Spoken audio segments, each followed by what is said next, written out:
Legal cannabis was a $10 billion industry last year, and experts say it's going to be worth over $20 billion by the end of next year.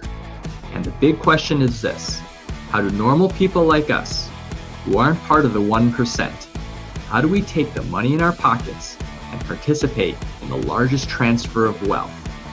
My name is Charles. I'm joining Roz McCarthy and Eric Range of Canna Talk with Roz, and we explore those answers. I am live in St. Louis, Missouri. Was just attending the Missouri Cannabis Industry Association, their conference and expo. Ms. Deshita Dawson was the keynote speaker, who you know as the weed head, and she's also a part of M4MM as our strategic officer. She knocked out the ballpark, and then I just spoke, and I was talking about the ancillary businesses in this space. So we are excited. We have a great show today. I'm making sure I'm set here. And so first and foremost, Eric Range, what's up, brother? Can't hear you. Can't hear you. Hold on, Eric. Here we go. All right, I got it now. Hey, everybody, man. Such a blessing to be here again. Always excited. I look forward to Fridays and our conversations. We get into some really good conversation. And, of course, we have two wonderful ladies who are just rock stars in the cannabis industry. So I'm excited for the conversation today. And I look forward to, educating you guys a little bit about the behind the scenes of dispensary management and what it takes to own a dispensary. I know a lot of folks are interested in that. Where you head to, Eric? You in the car? Where you going, brother? Oh man, it's nonstop. You know how it is. We are always moving, always traveling. I'm actually headed over to Tampa. This weekend is the Patients Out of Time conference in Tampa, Florida. So my wife will be speaking and on some panels and so on. And I'll be there representing minorities for medical marijuana. Absolutely. Absolutely. Tell the wifey and the children we said hi. So guys, we have two beautiful ladies that are on with us today. We have Ms. Lael McFadridge, right? Very good. Yep. McFadridge. Very good. McFadridge. And then we also have Ms. Hope Wiseman. So we're just going to let them introduce themselves. Hope, introduce yourself and tell everybody about you, who you are, and about yourself, please. Okay. Hi, everybody. My name is Hope Wiseman. I am one of the owners of Marion, Maine, a medical cannabis dispensary located in Prince George's County, Maryland.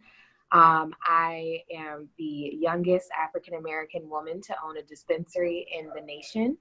And I'm really, really happy to be here to kind of answer some of your questions. I feel like the bane of my existence has become, how do I open a dispensary? So I'm happy to be here to answer the question and hopefully give people a little bit more guidance and clarity on the upcoming application process. Absolutely. Thank you so much for being with us, Hope. We appreciate it so much. And also, guys, Hope with all the hats that she wears, she's also M4MM's chapter president for Maryland. So we're so grateful for representing us in that fashion as well. So we appreciate you so much, sister. Then we have Ms. Lael McFadridge. Please, Lael, introduce yourself. Sure. Well, good afternoon, everyone. My name's Lael. I have been in the cannabis industry for about 8 years now, and I started out as a bud tender, worked my way into dispensary management, and have been doing consulting and tech writing for the last 4 or 5 years. I've worked in 16 either medical or recreational states and helped clients win licenses in 6 of those. So I love to put my operational experience kind of to the test for my clients in winning them licenses and getting them their own businesses and helping them pursue their dreams in working in the cannabis industry. That's awesome. So we have current operator, and we have the woman that has the skills from an experience aspect, but also can help you get your license. So let's just talk about Maryland, because you both have a connectivity to Maryland.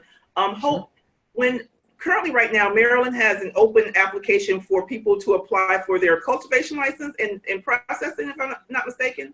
Yes, correct. Okay. Mm-hmm. And then they're also in this process, and this cycle, Lael, if I'm not mistaken, is it really specifically, has it been denoted or really a big push for diverse entities to come apply?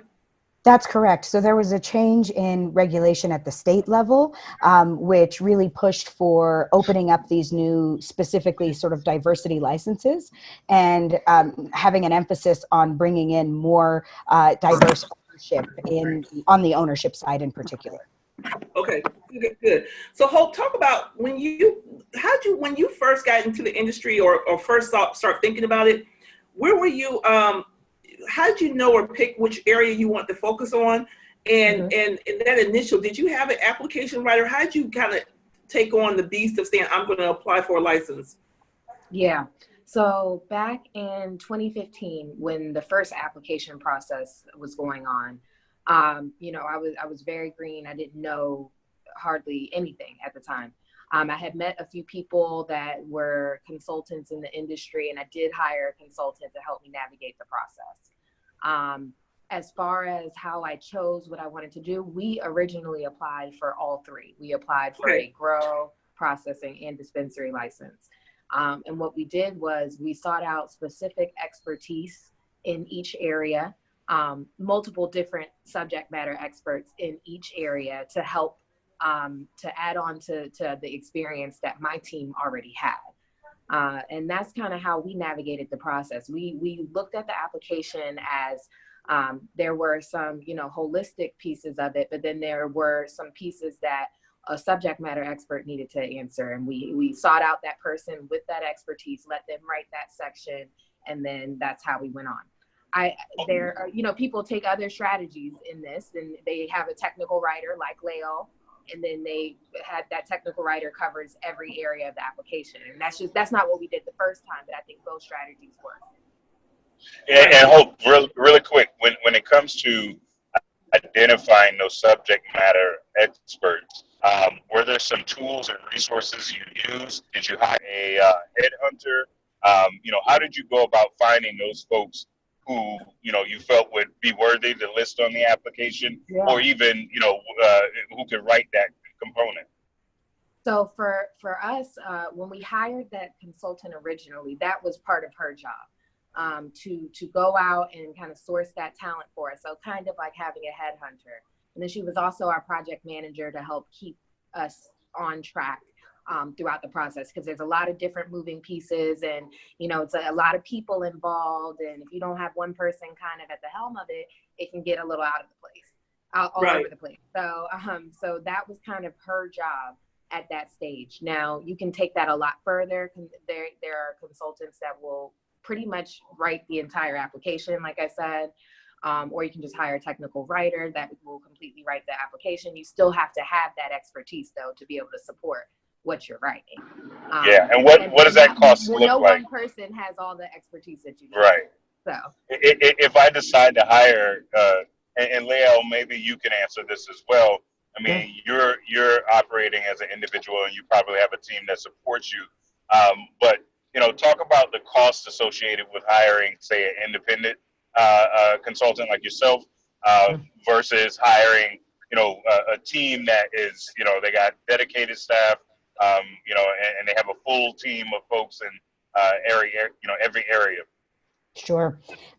I think to speak to that specifically, it's interesting, last name being range. There's really a range that you're going to find, ironically, in what you just described. And what I mean by that is that someone like myself, I do a lot of what Hope just described. So because I have a degree in English, I have the background in technical writing. Because I have the operational experience on the dispensary side, I can act as the subject matter expert. And I very often use kind of a preferred vendor network to kind of headhunt and or source other subject matter experts and vendor providers that can enable us to have the source material necessary to kind of speak to what Hope was saying. As it relates to the pricing, someone like myself who's an independent consultant or writer is significantly cheaper than the large national consulting firms. However, the large national consulting firms have much bigger teams of people, as you just described, than I might have working on a particular application. So I'm sort of in the trenches the entire time with my clients with a very one-on-one boutique consulting style. So I'm holding their hand and taking them down that yellow brick road of success every day through the process. But I'm also producing content, editing content, working with source material that their team, their subject matter experts or their vendor providers may have provided to me. So I think there's a combination of all of that. And I would say I see some teams who don't bring in an outside project manager or consultant and can get through the process. And often they depend almost exclusively on their legal teams to do a lot of the writing or the application assembly, which can be one of the costliest versions of doing this. I would say just under that is those large national consulting firms where you can expect to pay anywhere from $100,000 to $250,000 just for a licensing consultant and all of the writing work, as well as the staffing support that you just described. And then significantly less than, say, $100,000 for independent consultants like myself, of which there are many. And a lot of times you'll find them former growers who are now grow consultants, former extractors who now work to set up manufacturing facilities, and folks like myself who worked up from bud tending into dispensary management and now can consult on that side as well. So I think the best consultants are the ones who have hands-on operation experience, but there are certainly folks who are knowledgeable out there that don't necessarily have hands-on operational experience. That's awesome. Hey, so Hope, quick question. What you had to put on the application, do you see, is it applicable to what you do as an operator on the everyday now that you have Marion, Maine?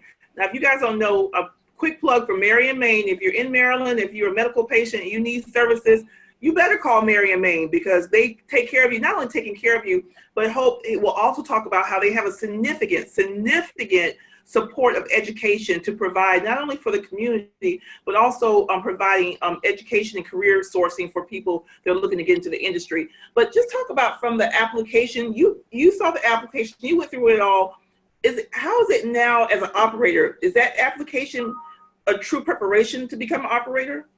Yes, it's definitely a true preparation. I'll say when you're going through the application process, you pretty much the detail that has to go into these applications, you end up walking through your entire business model, while you're writing the application, which is great practice, especially for someone that this is their first time. Okay. And then once you get to being, once you get that pre-approval in Maryland, and then you have that 1 year to become operational, I will say that things may change a little bit. Okay. The state does monitor that. So if something does change, you have to have an explanation. And as long as that explanation is satisfactory to the commission, then it's all good. But pretty much they do want to see the same company that you submitted, and then, that year that you become operational, they want to see it become the same company. Okay. But things definitely change, because a lot of times in your application, you're thinking of best case scenarios. What if you can't raise enough money to implement the plans that you wanted? Or what if the person you were planning on hiring is no longer available for that position? What if you have a standard operating procedure? When I wrote my application back in 2015, we had never operated a dispensary before. So, we wrote some SOPs that now we realize don't actually work for us. So we've had to go back in and edit those. We get them approved by the commissioner, and that's just how we go through that. But it's definitely, it's not going to be comparing apples to apples. Your application is probably going to look very different than your actual operation, especially if it's your first time. If you're coming in with an out-of-state partner or multi-state operator, or if you've just done this before in another state, your application will probably look more like what your actual business will be. Right. So the application, so you guys, if you're listening, and the reason why I'm saying this is because I'm actually in Missouri, because we are doing a boot camp for minority businesses in Missouri to walk them through for the next 4 weeks how to be prepared to apply for a license in Missouri. Missouri is one of the few states. Let me just tell you guys a number. Missouri is going to hand out 61 cultivation licenses, 86 processing licenses, and 192 dispensaries on their first round for applications. It's huge. So when we talk about social equity from a dispensary ownership perspective, some of those conversations, like I'm not even having a social equity conversation. I'm just saying compete. 192 dispensary licenses. Let me put you in an environment, bring the best of the best to St. Louis. They're going to teach you, they're going to show you how to prepare your application, how to get your funding, all the resources that you need to be prepared. And so that's where that exercise is important, because that's going to be the stepping stone to become an operator if you get your permit, correct? Right. Yes. Okay, good deal. So Leo, when we look at Maryland right now, the application process is open for what? Cultivation and processing, correct? Correct. So let's talk about manufacturing and processing, because that sometimes gets glazed over. What's like some of the I guess the business for the business side of manufacturing and processing? What does that look like? Is it edibles? What else is it besides edibles? Because that's the first thing we think about. Sure, sure. So, I mean, obviously it varies from state to state depending on the regulations and the types of products permitted. But in processing and manufacturing, you're typically looking at extraction, which is going to include a variety of concentrates, commonly known as hash as well, some of which include volatile solvents to do the extraction process, and some are more natural, such as an ice water extraction. In addition to that, you may then take those concentrates and, as you pointed out, convert those into topical formulations, tinctures, edibles, and other types of consumable products. And I would say, you know, on the side of licensing, one of the things that can really set manufacturers apart is not just having that cannabis industry experience, but food manufacturing experience in an FDA regulated facility or a CGMP or current good manufacturing practices facility. I do see a lot of subject matter experts coming over from pharmaceutical and food manufacturing, you know, the Hershey's, the Crafts, the GlaxoSmithKlines of the world, making their way into cannabis, not from a poaching perspective, but because these folks truly have an understanding of what it takes on a day-to-day perspective to operate at those high levels to produce and manufacture products that are safe to consume. Right, exactly. Especially when we don't have any type of FDA type of standard regulations, you have to know exactly kind of, I tell people that you find your sweet spot. So you don't have to, if you don't want to extract, but you want to create products, is there a way to do that and be licensed to do that in Maryland right now? Forgive me, I would have to double check whether or not they can do a transfer of like raw concentrate product to then do further manufacturing. It usually depends on the state's seed to sale or traceability system. So whether that's metric or BioTrack or another similar system. And again, it really depends on state regs. But as you pointed out, in states where it's permissible, one manufacturer could in theory source crude oil from another manufacturer and then simply use that crude oil to produce an edibles line if they weren't interested in doing the extraction themselves. And vice versa. They might be able to work out an operating agreement where one manufacturer is interested in producing, you know, crude oil and would like under their branding to offer edible products and could maybe white label from the manufacturer they're working with. So there are definitely a variety of ways that licensees can set up operational agreements to focus on just the parts of the business they're interested in based on the licensing, and as in Maryland, what the Medical Cannabis Commission will allow. That's awesome, awesome, awesome. Hope, with you and your sourcing of your product right now, do you have edibles in your store? So actually, edibles were just passed into law in Maryland maybe a week ago, and it will go into effect at the end of the month. So that means that all the processors are just now in the process of even, you know, I'm sure a few were ahead of the curve and they've already developed product lines, or they have product lines that they're going to bring in from other states, but other people, it's going to take them a second. Okay, great. So when you guys look at, so looking at Hope in with your dispensary, what about like your name, but also your mission, your vision of what you want to do, and how important is education to the whole process of your community? And what have you done? Kind of share some of the things that you've done and really make it special to help you stand out from a marketing and branding perspective.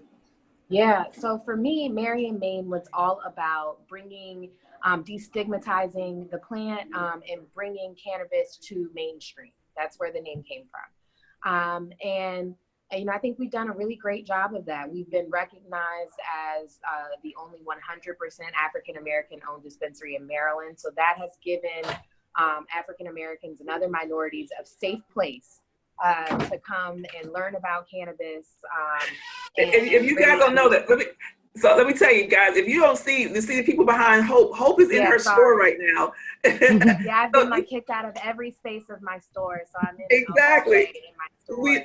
We love it. We love it. But go ahead, Hope. Go ahead. Sorry about that. Any means necessary, right, guys? So, But, for us, education is so important. Bye, Ms. Israel.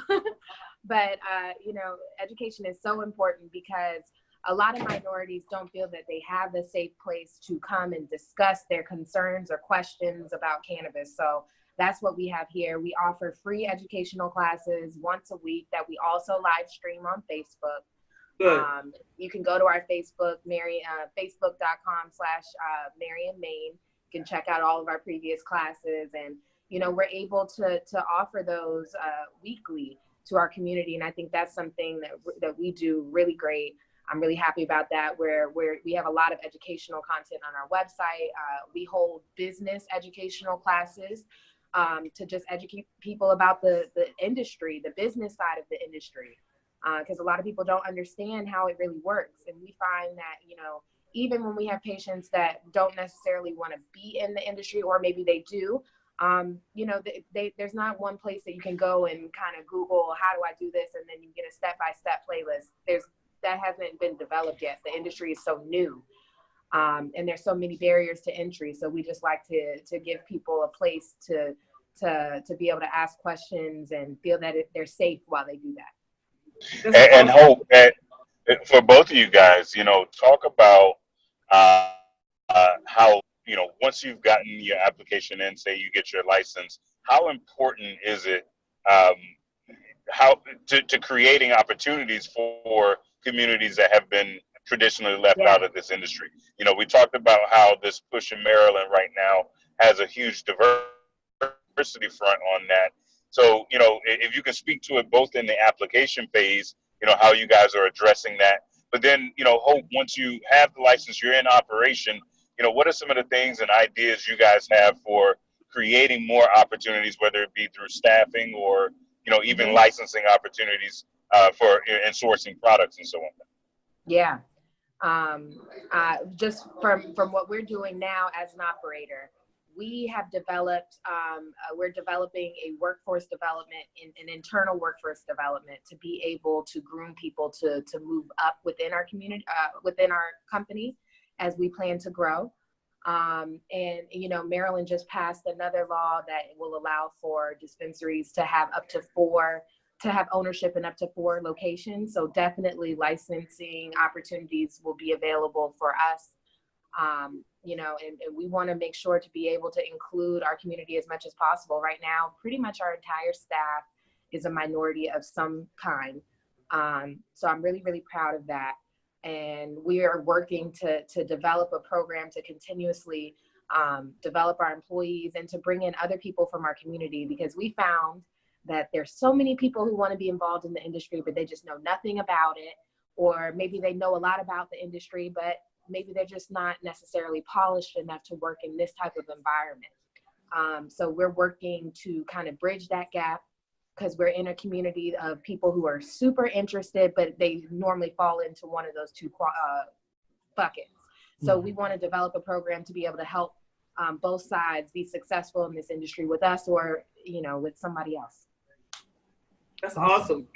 So let's jump on that, Lael, because for those people that are interested, when you see something that has you can call it a carve out, or that it has a very intentional of making sure there's diversity, that you can't just put lipstick on a pig. You have to, from a cultural standpoint, embrace this from the top down, and you have to think about this. And it can't be something to win a license. And Lael, if you could talk about that a little bit from your as a writer, and what that process you have to go through with clients that may not be as diverse, that they have to own that there may be opportunities to really figure out how to get it right.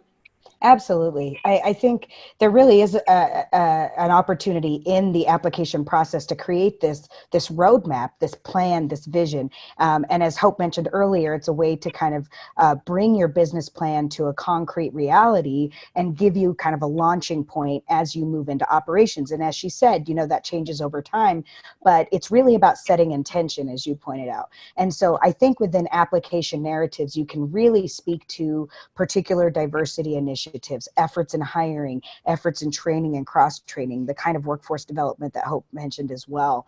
A real focus on diverse vendors. We're given a great opportunity as operators to build potentially multi-million-dollar businesses. And when you're bringing that kind of money in from an infrastructure perspective to a new city, town, or community, you can locally source those construction firms, those plumbers, those, accountants, legal team, whatever. There's a variety of vendors and ancillary providers that you can really focus on being, diverse firms or the kinds of firms that share the value system that you do. I think increasingly businesses are being asked to define what their value system is from a corporate culture perspective, and to communicate that so that they can be held accountable to a mission and to the purpose that they want to be in business. And I know, there's a lot of market research that's been done with millennials and younger consumers that really have an emphasis on holding companies accountable to a value system and to being the kinds of companies they want to do business with.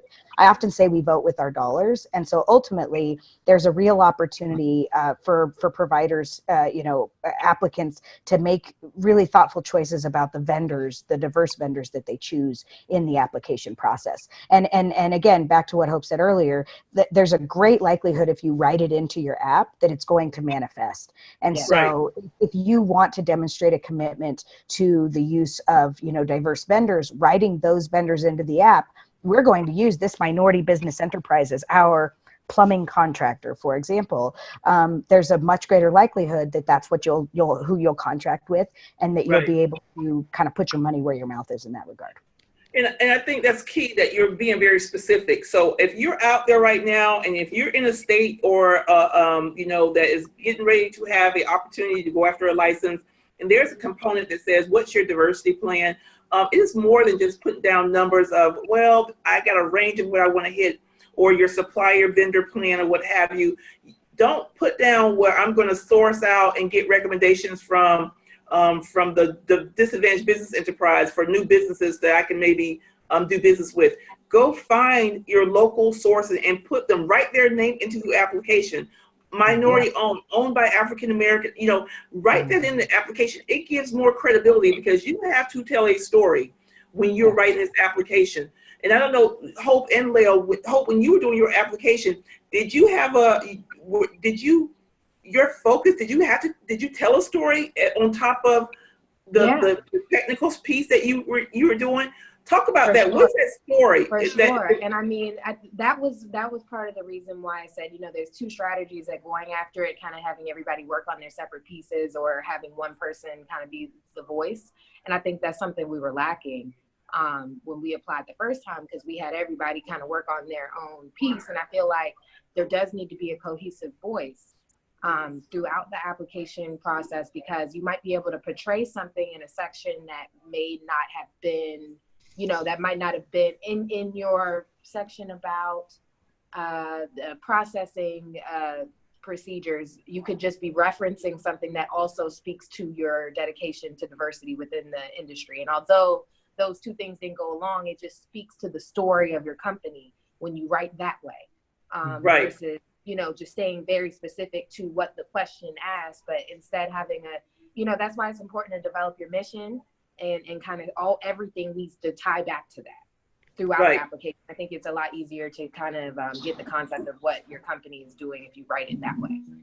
Yeah, you can't copy paste and think that's going to win your. I mean, in this competitive environment, it's not going to work. Because everybody can do that, right? Yeah, exactly. You guys see. I'm here in Missouri now, and one thing about it is there's a young lady that I met in Oklahoma last year. She was at the CEAS event that Deshita put on. African-American woman who used to be a coach for the WNBA, or she was in basketball or something. She had all of her expertise people. She had her funding. I just saw her again. It's been a year now. She's currently cultivating in Oklahoma. She's here in Missouri because guess what she's doing? She's wanting to put together a team in Missouri of all African-American women. So that's going to be her story. And her story is going to be these women that have specialties. Someone has area in social services, so they're going to want to do the case management. Someone else is a doctor. So it really tells a story. So I didn't mean to cut you off, Eric. What were you saying? Can you hear me? Maybe not. We got a delay. So that's critical. Lael, were you going to say something about that story as well? Well, absolutely. You know, I think of the application narrative, and this is when the creative writer and the poet in me really comes out. While I do a lot of technical writing and you're speaking regulatory language and you're speaking technical jargon, as you pointed out, there's a way to really appeal to the ethos of the regulator, to convince them this is why I am the absolute best possible applicant to do this amazing job, because I'm going to give in my community and I'm going to support these diverse vendors, and our company itself has this tremendous story. And so I really think of it as this extended sales piece, but compelling, kind of, for lack of a better word, poetic and emotional language is part of that storytelling piece. And there's a way to weave that and the technical language together to really say, here's why my group is the best. And I think, and obviously I'm a bit, you know, I have a bend because I'm a writer, and from that perspective, I think that emphasis on the language, whether the person who puts together your app is a writer professionally or not, it has to be a real skill set in storytelling. And so, I think to your point, Roz, keeping you know, a unified narrative throughout that has a somewhat emotional component, but also speaks to technical language and an understanding of the regulations is really how, you know, an applicant can win a license and be most successful. Absolutely. You know, let me ask a question in regards to community engagement. You mentioned, you know, being a resource for the community. You also mentioned that it's in some regards an extension of your sales narrative. So talk about, you know, even in the application phase, and given the difficulty in the cannabis industry to be able to advertise in your traditional ways, what part does community engagement, you know, and you know, how does that play into the application and both in the you know, once you're an operator? Sure, absolutely. I think that's a great question, Eric.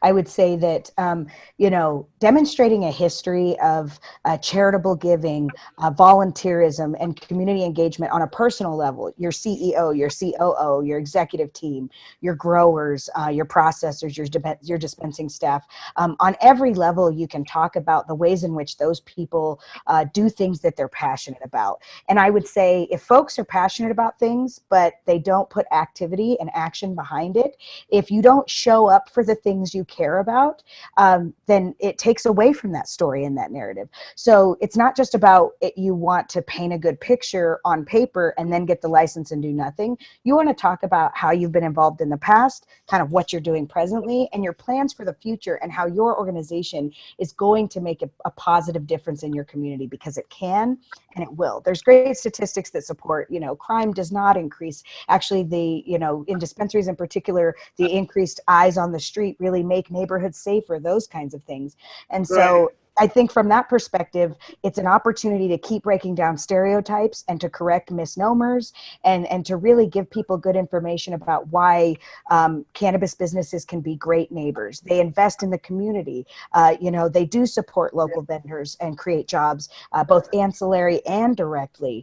They educate and invest in staff, and through various community engagement efforts can educate patients, educate the public.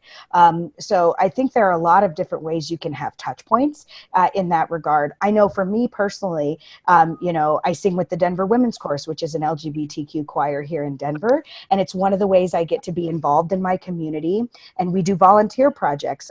You know, for example, we've worked with an organization called Urban Peak, who, you know, their mission is to ignite the spark in youth to exit homelessness, for example. And so I think it's one thing to say, I care about my community, but through actively being involved, that really lends to the sales narrative to regulators, and especially a clear plan for how to move that forward for your organization.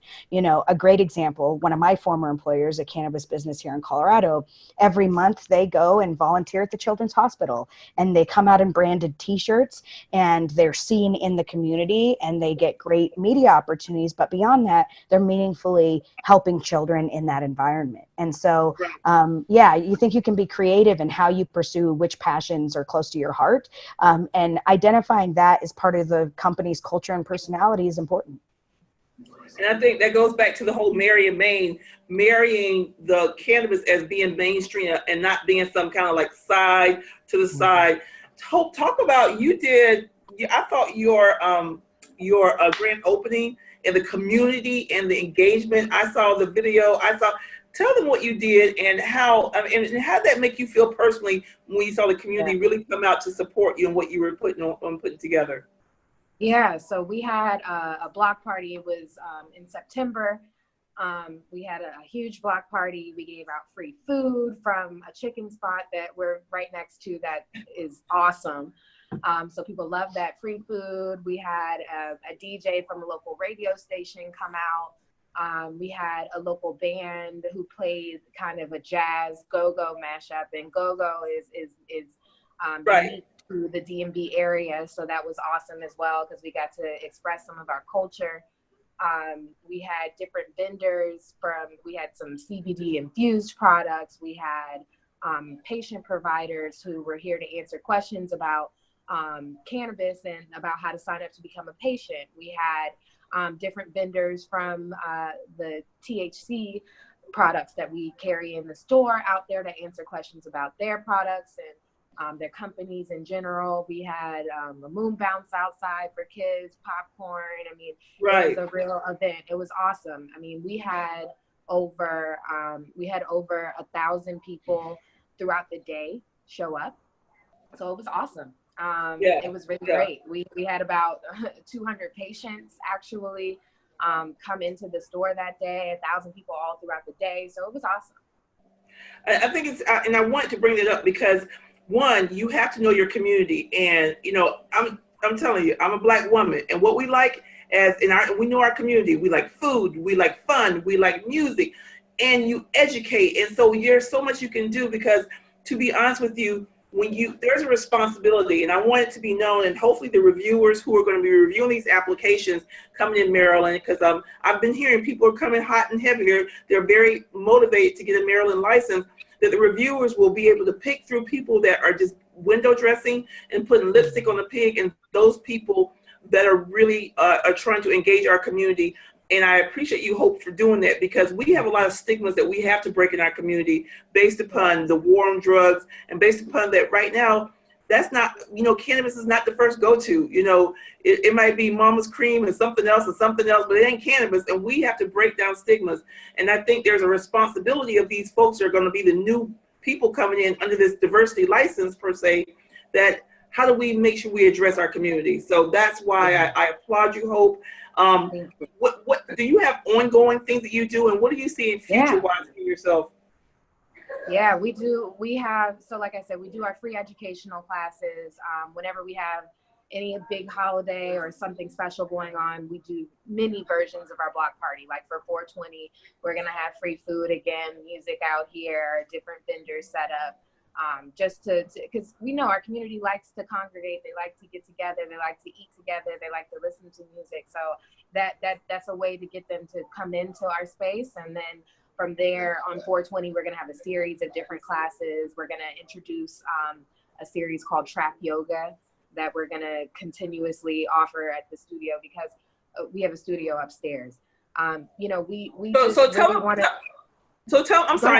the breakdown of your store, of how you were intentional and how you set it up, and we'll talk about it. Then after that, Lil, talk about location for those people that are looking for a location, how to select the location that's going to be best in regards to space, and also where it's located within a city that's approved for a license. But Hope, tell them about your space now, currently, Hope. Yeah, so when you first walk in, you walk into our lobby. Anyone can walk into our lobby. If you come in and you just have some questions, come right in. We'll help you. In order to go into our actual dispensary, you must be a licensed patient. But once we check you in, you come into the dispensary. It's a really awesome, open, and inviting space. It's very big. We're larger than your average dispensary, so you won't feel crowded or rushed at all. And we offer a one-on-one experience with our experienced agents, which are bud tenders. And then we have a nice large conference room in the front of the lobby. And then we have a whole upstairs space that kind of doubles as multiple different things. We use it as a studio when we offer our yoga and wellness classes. And then we turn it into a classroom for our free educational classes, as well as our business class series. And then we also do workshops as well. So, you know, we are very lucky to have that space to be able to do that educational side of the business, because I feel that that's kind of what is needed right now in the industry, in order to kind of change that negative stereotype that follows us. It's slowly but surely changing, but especially in minority communities, having a space like this really helps break down some of the concerns that surround people of color normally want to be a part of this industry. Sure. Absolutely. Yes. I want to really quickly, I have to excuse You have to go. myself. Yes, I'm so sorry, everybody. Hope, you've been amazing. Thank you. Thank you. It was such a pleasure. Yes. Thanks for thanks for joining us. Thank you to everybody who watched. Thanks, Hope. We'll talk to you soon. Yep. And good luck next week at 420. Yes, thank you. Thank you. And Roz, back to what you were saying to kind of answer your question regarding kind of store design and really choosing a location. Very quickly before I dive into this, one thing I wanted to mention was multilingual services. You were talking a lot about the community.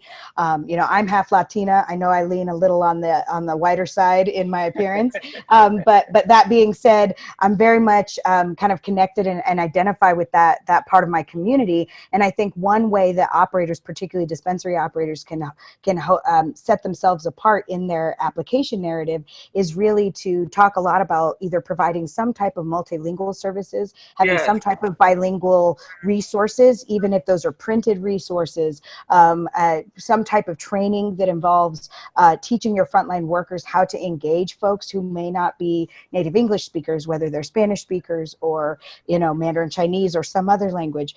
You know, I'm accustomed to, you know, in my elementary school, for example, we had like 12 different languages spoken in the school. So I'm used to seeing signs in every different language. That's very normal. And I think that's one thing that's really missing from cannabis right now. It's very, especially in the US, it's sort of very, you know, American and English speaking, kind of US culture centric. And there are a lot of ways that, you know, people live here and are patients, but may have different cultural backgrounds, different language backgrounds that could really have an influence. But kind of segueing from that into the store design, what Hope has sounds really amazing. And you can set that intention in your facility design in the application process to create spaces like conference room, like she said, a gathering space, educational and training classrooms that clearly demonstrate, you know, that you've made a commitment due to the cost of real estate and the expense associated with curating those kinds of locations,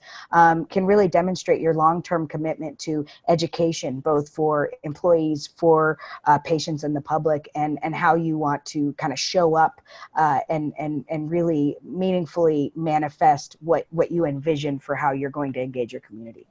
Absolutely.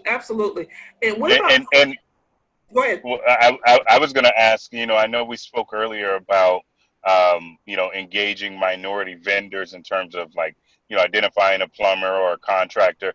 But what about even, you know, in the design and application phase, your architects? You know, have you guys worked with any minority architects and so on to kind of lay out these spaces as well? You bring up a great point. I've actually been sourcing architectural and design firms for a client on the East Coast. And the greatest challenge I've had is that I cannot find minority business enterprises in the architectural space because they don't really seem to exist a whole lot. I'm sure if I dig a little deeper, they're out there somewhere. But to not only find those firms, call Ross, not only find those firms.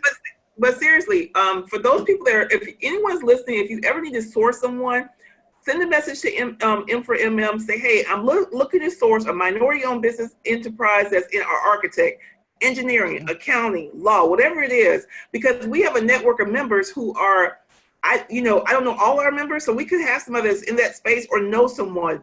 So awesome. From now on, that's for everyone. Try us, because we're not the end all be all, but we may be able to find that person for you. Yeah, absolutely. So I would say it's certainly been a challenge, I think, specifically in the architectural space. But yeah, that being said, you know, a lot of the states have kind of a minority business enterprise database or list that's really made public and that they want to promote so that you have access to those types of businesses. But again, finding a particular specialty and then again, kind of crosswalking that against needing to have some type of cannabis business experience is also a challenge. Even recently in that architectural firm search, for example, like Eric was saying, you know, I found everything from I've done 2 to 3 cannabis projects to we've done about 20 to we've done 50. But again, not you know, not really a one woman owned business, but not a lot of minority business enterprises.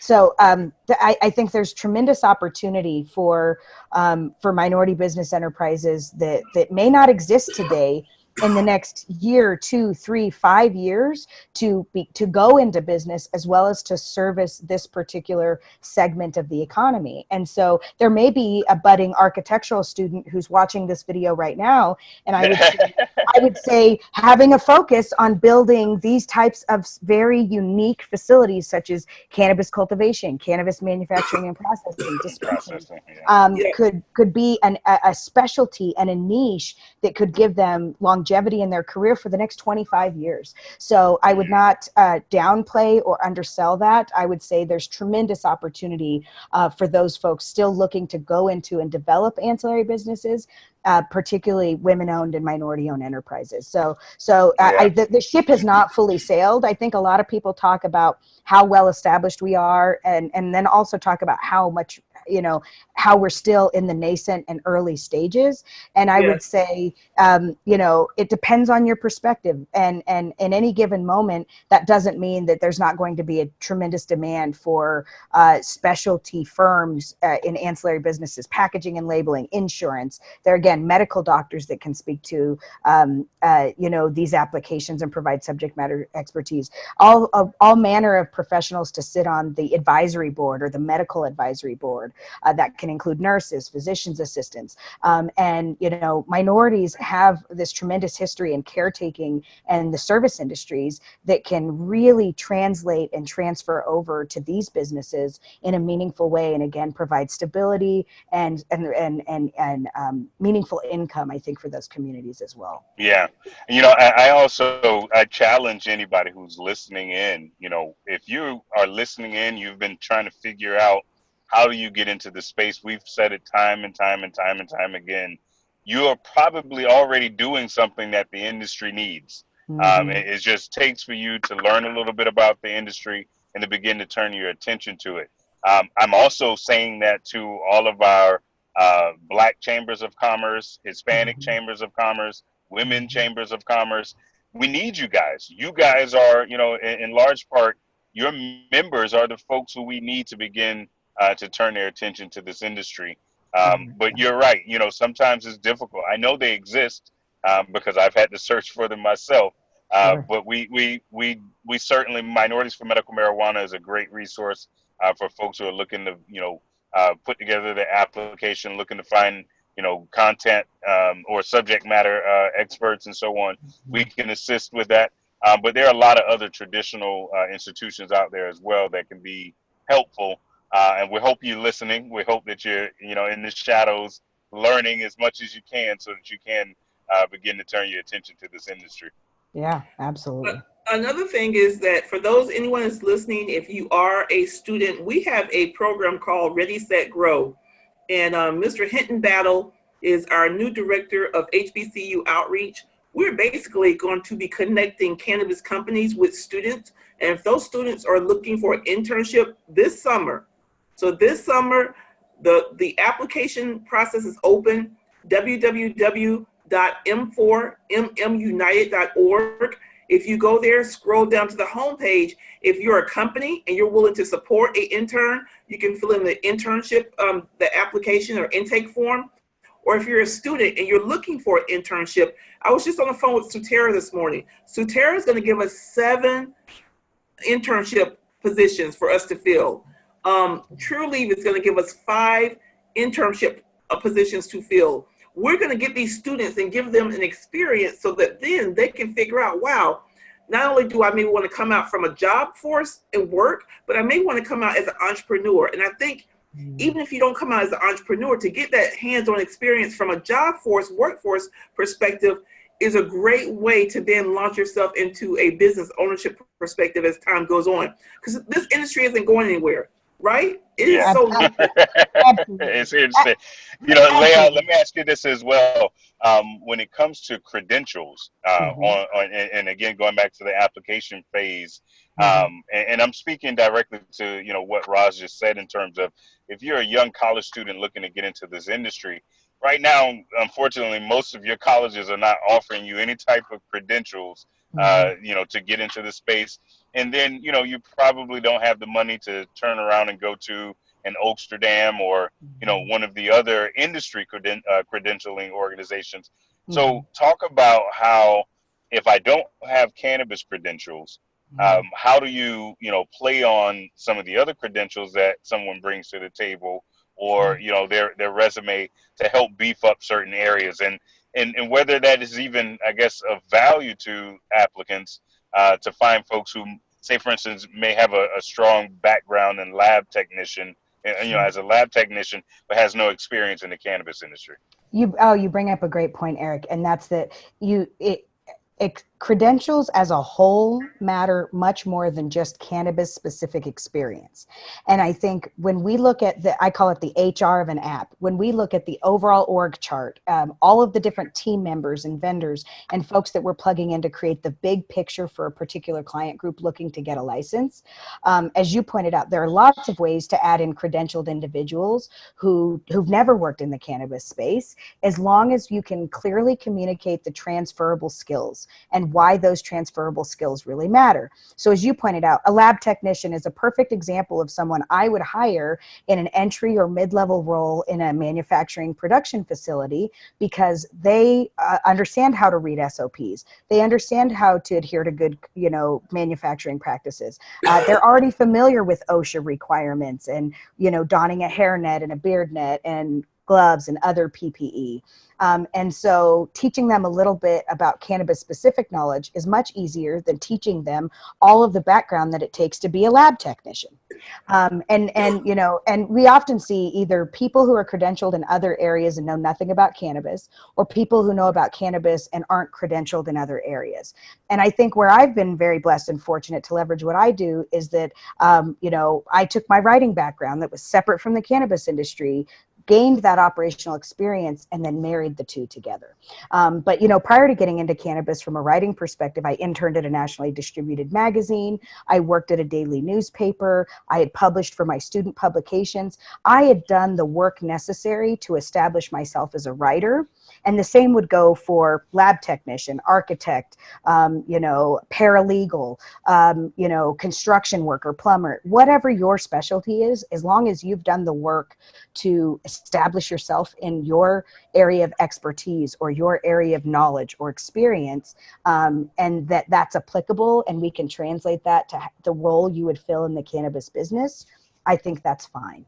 And I think people probably sweat needing that cannabis job more than is necessary, as long as we can absorb you in a way that matters. Now, if you don't bring a meaningful skill set, if you don't bring, it doesn't even have to be formal education, but some type of education or training.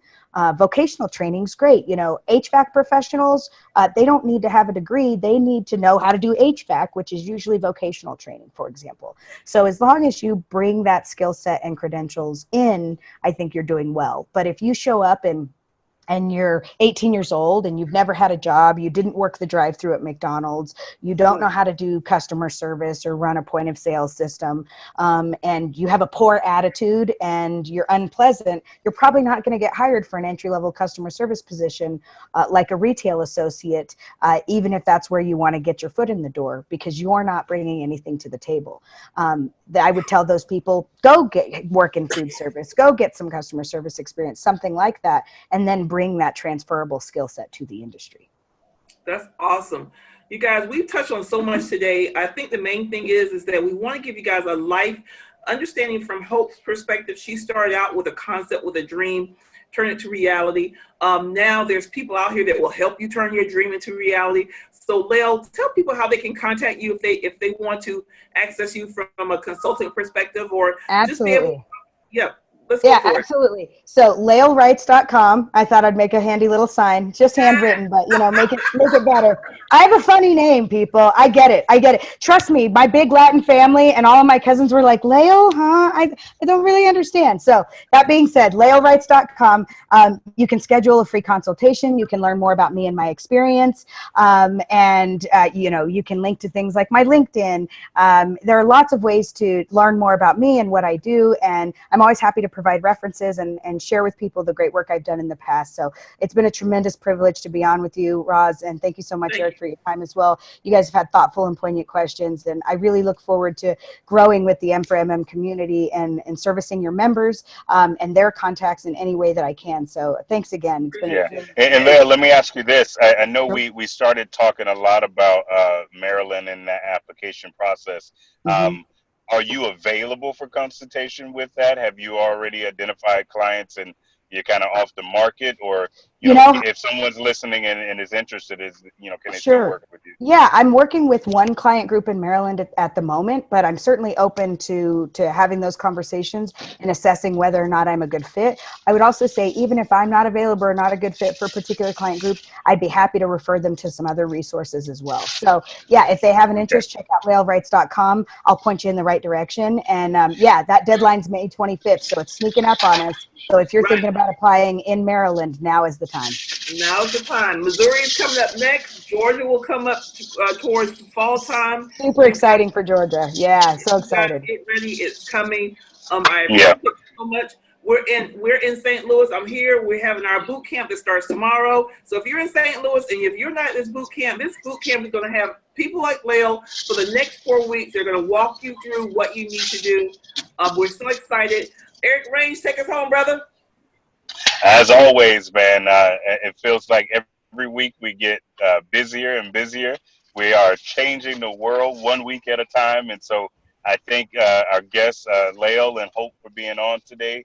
I thank all of you out there on Facebook and other platforms watching. Thank you guys for taking time out of your day, to come and listen and learn. We appreciate you. We love you. Go love on your family this weekend. Get some rest. And as always, we'll see you next week. Take it easy. Thanks, guys. Have a good one.